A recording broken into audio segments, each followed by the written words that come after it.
بسم الآب والابن وروح القدس إله واحد. Amen. Assalamu li jami'ikum. Aujourd'hui, nous allons parler, selon saint Matthieu chapitre 19, le jeune homme riche. Il vient vers le Christ. Que dois-je faire pour gagner la vie éternelle? Jésus lui dit, vous connaissez les commandements de Dieu? Les 10 commandements de Dieu? Oui, je les connais depuis ma jeunesse. Alors Jésus lui dit, dans ce cas-là, va vendre tout ce que vous avez et donner aux pauvres. Alors, quels sont ces commandements? Ne pas tuer, ne pas voler, pas de faux témoignages, respect des autres. Par exemple, 5e commandement de Dieu dit de ne pas tuer. Eh bien, si les nations, les Européens, les Orientaux, le monde entier s'y avaient appliqué 5e commandement de Dieu, de ne pas tuer, nous n'aurions jamais de guerre, nous n'aurions jamais de massacres, nous ne pourrions jamais tuer quelqu'un.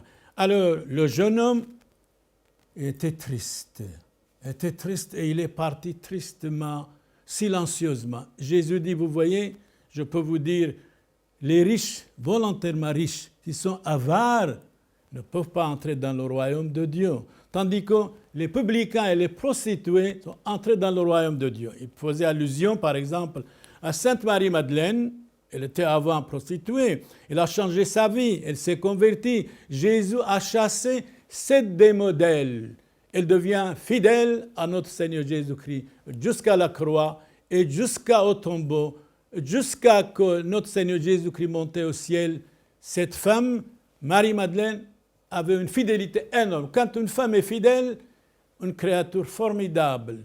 Quand une femme est fidèle, a une noblesse en elle. C'est vrai, quelqu'un disait, si vous anoblissez la femme, si vous éduquez la femme, vous anoblissez, vous éduquez le monde entier. Parce que chaque femme, c'est une école. Chaque femme, c'est un collège. Chaque femme, c'est une université. La base de la société, vraiment, c'est la femme. Alors, femme, soyez inattaquables.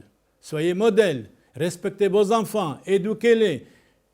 N'imitez pas dans les maisons des autres, n'imitez pas les mauvaises mœurs des autres. Donnez une bonne éducation à vos enfants et aussi souvent, restez chez soi, écoutez une parole de la Bible, un chapitre du Saint-Évangile, un chapitre du Saint du jour. Pourquoi pas? Parce que sans spiritualité, on devient sauvage, on devient indifférent. Et l'indifférent tue. Nous devons sauver les hommes et pas les tuer. Méfiez-vous de l'indifférence. Méfiez-vous aussi de la richesse. Méfiez-vous aussi de l'avarice. L'avare ne dit jamais assez. Attention, l'avare ne dit jamais assez. Mais il est toujours pauvre. Celui qui dit « suffit, Dieu me suffit », il est riche en même temps, moralement, spirituellement, religieusement. Comme Job disait, on n'a rien apporté au monde. Absolument rien. Et nous n'allons rien apporter au ciel. Alors, le pain quotidien, Jésus nous a promis, nous l'aurons toujours. Mais en quoi que ce soit, la volonté de Dieu soit faite, c'est dans notre Père. Dans notre Père, ça vaut la peine, quand nous avons des problèmes, de misère, de difficultés, nous devons dire, Seigneur, votre volonté soit faite. Non les nôtres. Souvent, pourquoi, qu'est-ce que j'ai fait au bon Dieu? J'ai des problèmes, j'ai des difficultés, je n'ai rien gagné. Pourtant, je suis pratiquante, pourtant je vais à la messe. Dites la volonté du Seigneur soit faite. Contentez-vous de ce que vous avez chez vous et vous êtes riche. Que Dieu vous bénisse, vous donne la paix et la richesse spirituelle. Loué soit Jésus-Christ. Amen. Et gardez les commandements de Dieu, ça vaut la peine. Amen.